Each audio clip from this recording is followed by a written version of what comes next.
మనం కూడా గుర్తుపెట్టుకోవాలి. ఎవరిని మనం అన్యాయంగా నిందిస్తామో వారి ఉసురు కారణంగానే మనం దెబ్బతింటామండి, అనుమానం ఏం లేదండి. అక్కడ ఒక తొందరపాటు మాట తిట్టు ఎవరినైనా మన బంధువుల్ని మిత్రుల్ని నీలాపనిందలు వేసి తిట్టే ముందు బాగా ఆలోచించుకోవాలి. అలా అనవసరంగా నిందించిన వాళ్ళు రామాయణంలోనే బాధలు పడ్డారు మహానుభావులు, మామూలు వాళ్ళు కాదు. అగ్ని ప్రవేశం అప్పుడు సీతాదేవిని అనేక రకాల మాటలు అన్నాడు రామాయణంలో రాముడు. ఇప్పటికీ దాన్ని విమర్శిస్తారు చాలామంది హేతువాదులు, వాళ్ళు పూర్తిగా చదవక విషయం తెలియక అన్నాడు, అనేక రకాల మాటలు అన్నాడు. భర్తగా నిన్ను కాపాడాను నేను, నీ ఇష్టం వచ్చిన చోటుకి వెళ్ళొచ్చు అన్నాడు. అంతకంటే అవమానం ఉందా? ఆ మాట ఎందుకు రాముడి నోట వచ్చిందో తెలుసా? సీతాదేవి ఇంచుమించు అంత మాటనే లక్ష్మణుడిని అందమ్మ. గమనించండి, రామాయణం చదవకుండా మాట్లాడకండి.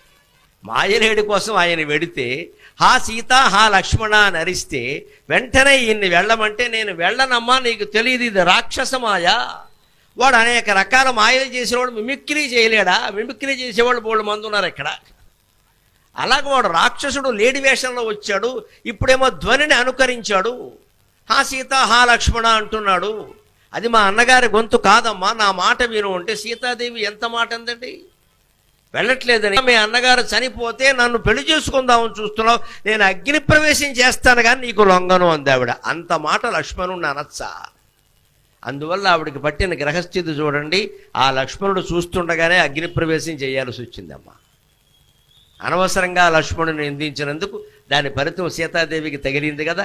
లక్ష్మణుడు కూడా తక్కువవాడు కదా, ఆవేశపరుడు. అసలు వీళ్ళకి రాముడు అన్నగారు కాకపోతే ఆయన చరిత్ర మరో రకంగా ఉండేది. లక్ష్మణుడు తక్కువవాడు కాదు, అన్నగారు మంచివాడు, బాగానే ఉంది. భరతుడు అన్నాడు అదే మాట.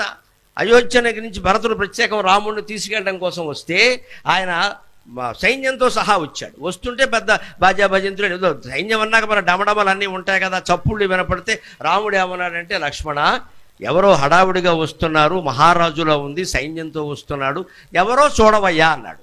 పక్కనే ఉండే తాడి చెట్టు ఎక్కాడు లక్ష్మణుడు.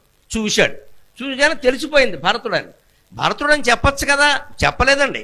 ఇంకా తాడి చెట్టు దిక్కుండానే పైనుంచి హిజ్ మాస్టర్స్ వాయిస్ వాళ్ళ గొట్టం పెట్టి మాట్లాడాడు. ఏమిటో తెలుసా? దుర్మార్గుడు భరతుడు, వాడికి మనం ఇక్కడ కూడా క్షేమంగా ఉండడం ఇష్టం లేదు, నిన్ను నన్ను చంపడం కోసం వస్తున్నాడు. ఇంత మాట అవసరమా? భరతుడు అలాంటి వాడా? వాళ్ళకి తోబుట్టువు కదా. ఆ భరతుణ్ణి అనుమానించి మాట్లాడిన ఫలితం లక్ష్మణుడిని కొట్టేసింది. లక్ష్మణుడిని అనుమానించి మాట్లాడిన ఫలితం సీతాదేవిని కొట్టేసింది.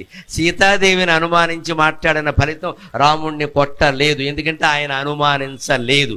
కేవలం ఆవిడ వేదవతీదేవిగా ఆ అరణ్య పర్వంలో మాయమైంది. మళ్ళీ వేదవతి వెళ్ళి సీతాదేవి రావాలంటే ఈ మాటలన్నీ అనాలి, ఆవిడ అగ్ని ప్రవేశం చెయ్యాలి. అందుకోసం రాముడు అన్నాడు, రాముడు పరమాత్మ పరబ్రహ్మ, అందుకని ఆయనకి ఆ కర్మఫలం తగలి. మనం ఒకవేళ ఎవరినైనా అనవలసి వచ్చినా మనస్సులో ఏమీ లేకుండా బయటికి అనాలి కాబట్టి అన్నాం అనుకోండి, దాంట్లో ఇబ్బంది లేదండి.